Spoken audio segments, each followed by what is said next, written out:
The Rothschild family's net worth is estimated to be as high as $400 billion. But because this is spread throughout their many holdings, they never appear on rich lists. As a result, they have largely remained out of the spotlight and have become prime targets for conspiracy theorists. The story of the Rothschilds' supposed bid for power originates in 19th century England. In 1815, Nathan Rothschild, the son of the founder, Mayer Rothschild, is alleged to have seized control of the Bank of England. He did this by causing market panic in the immediate aftermath of the Battle of Waterloo, and by buying the bonds that panicked people dumped. This move made Nathan the single largest creditor to the British government, effectively handing control of currency regulation and the Bank of England to a single family. If control of the money really does equate to control of the nation, that would make the Rothschild family overlords of the largest empire the world has ever known. But since then, the British Empire has crumbled, and even the Bank of England itself was nationalised in 1946. So what power, if any, does the family still wield? Well, the Bank of England is far from the only national bank to have been influenced by the Rothschilds. According to the controversial theorist Andrew Hitchcock, the Rothschilds were at the forefront of every attempt in the United States to gain control of the national economy. In 1832, Andrew Jackson ran for a second term on the basis of regaining control of the economy from the Second Bank of America, which is under Rothschild control.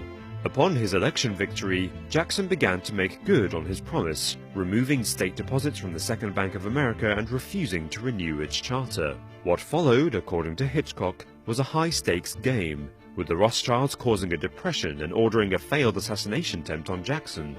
In fact, Jackson remarked to his vice president, Martin Van Buren, "The bank, Mr. Van Buren, is trying to kill me." Abraham Lincoln continued to undermine Rothschild interests in 1861 by printing debt-free money to fund the Civil War and continuing to argue for restraining the influence of the central bank.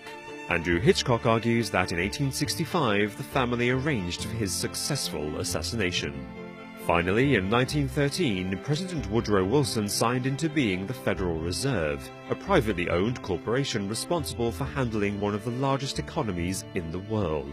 And one of the largest shareholders in this vital company was the Rothschilds. In January 2015, The Economist published an edition predicting what was likely to happen in the forthcoming year. However, author Richard Sauder quickly identified the cover as a veiled Rothschild warning to the world of their intentions. According to Sauder, François Hollande is being gazed at by an out-of-place strange woman in an odd headdress.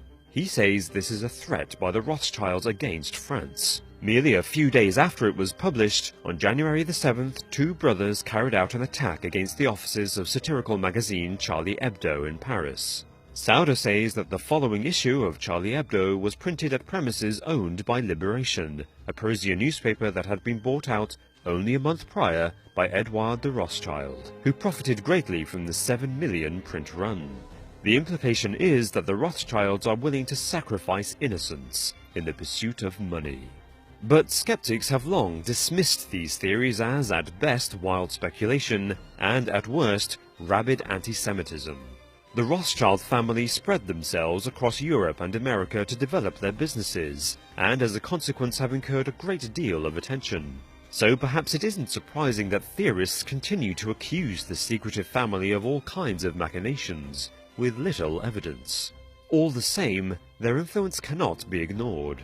The current head of the Rothschild family is Sir Evelyn de Rothschild, who is worth $20 billion, and is financial advisor to the largest landholder on Earth, Queen Elizabeth II of Great Britain.